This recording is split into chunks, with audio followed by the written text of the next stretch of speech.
नमस्कार दोस्तों, story teller YouTube channel में आपका बहुत स्वागत है। आज इस वीडियो में आपको बताएंगे कि किस तरह साईं बाबा की जान एक ईंट में बसी थी। आइए अब कहानी सुनते हैं। साईं के माता पिता बालकाल में ही परलोक सिधार गए थे और साईं बालकाल से ही फकीरी का जीवन जीने लगे थे। एक बार वैनकुंशा ने उन्हें देखा और अपने आश्रम में शिक्षा देने के लिए ले आए। साईं यहीं रहकर अपनी दीक्षा लेते और भिक्षा मांगा करते थे। भिक्षा में वह जो कुछ मांग कर लाते थे उसे उसका उपभोग वह स्वयं नहीं करते थे, वह चिड़िया, जानवर या किसी जरूरतमंद को सामान दे दिया करते थे। वह आश्रम में रहने वाले अन्य शिष्यों से बेहद अलग थे और यही कारण था कि वैकुंशा उन्हें बहुत प्रेम करते थे और बाकी आश्रम के शिष्य उनसे चिढ़ते थे। ईंट से इस कारण था लगाव। साईं के पास एक ईंट तब तक रही जब तक वह समाधि नहीं ले लिए। इस ईंट से लगाव के पीछे एक उनके साथ हुई घटना थी। साईं जब वैनकुंशा के आश्रम में पढ़ते थे तब वैनकुंशा को एक दिन अपनी मृत्यु का आभास हुआ। वह साईं को अपनी मृत्यु के पूर्व अपनी सारी शक्तियां दे दीं और वे बाबा को एक जंगल में ले गए। जंगल में उन्होंने पंचाग्नि तपस्या की। वहां से लौटते वक्त कुछ कट्टरपंथी लोग साईं बाबा पर ईंट बरसाने लगे। ये देख वैनकुंशा तुरंत वहां आए और साईं का बचाव किया। बचाव में वैनकुंशा के सिर पर एक ईंट लग गई और उनके सिर से खून बहने लगा।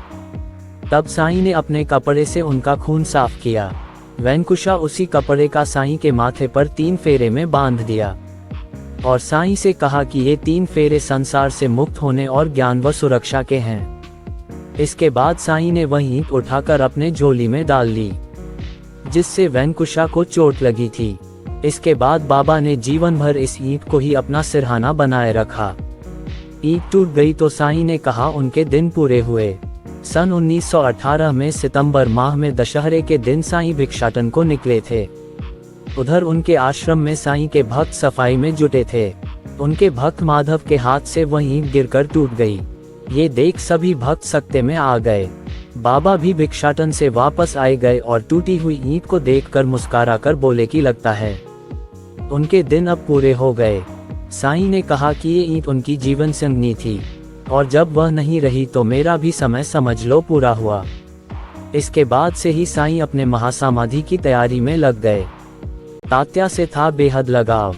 दशहरे के कुछ दिन पहले ही साईं ने अपने एक भक्त रामचंद्र पाटिल को दशहरे पर तात्या की मृत्यु होने की जानकारी दी थी। तात्या बैजाबाई के पुत्र थे और बैजाबाई साईं की अनन्य भक्त थीं। तात्या साईं को मामा कहकर पुकारते थे।